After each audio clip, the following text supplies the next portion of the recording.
Nagsimula na naman tayo ng lakaran at it's me again, your Kadarwin TV para sumubok dito sa Scovert Security Training Center. Ito ang Security Training Center na training now and pay later. At dahil sa bago lang dito, syempre nagkaligaw-ligaw muna tayo. Syempre nahanap ko pa rin ang training center makalipas ng 2 oras. Hindi na nga pala ako nakapag-video dahil nahiya ako sa mga kasama ko. Dumiretso na nga pala ako ng neuro examination malapit sa may Camp Crame. Syempre dahil sa tiwala ko sa sarili, maipapasa ko to. Kaya hindi na ako nagdalawang isip, kaya tinuloy ko na to.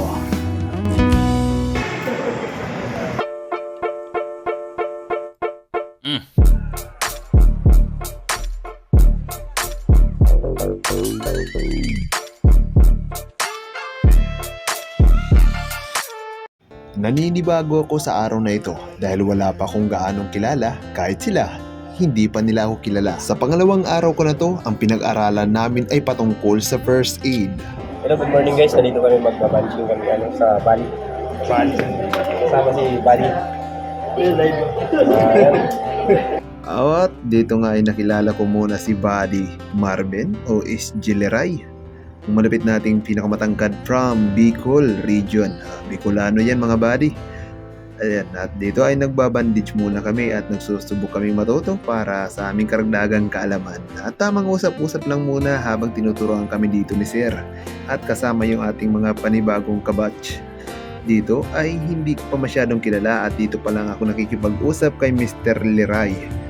Dito ay pinagtuturuan kami kung ano-anong klaseng bandage at pag-aalaga sa katawan. Maging ng pag-iingat kung ito ay mapilayan. Kaya ito at matapos nun dito na naman kami sa isang uri ng pag-aalaga o pag-survive sa isang pasyente ba, kumbaga. Ayan, dito ay tinali namin si Paring Aaron. Paring Aaron din pangalan dito mga buddy. At pagkatapos niyan, dito rin mga babae nagsubok. At makalipas ng ilang oras, dito na tayo. Katatapos lang ng training namin at pinag-jumping jump kami bago umalis. Maraming ulit, pero okay lang. Sa naman, hinaharap din naman ng katawan natin yung exercise, di ba? Kasi napatagal tayo na walang exercise. So ngayon, dito ay tanghali na at kakain nga pala ako ngayon. Ito yung ulam ko. Tapos kanin. Magkakamay lang tayo ngayon. Siyempre. I blazed the day upon you. I want to stay around you, and so I beg you,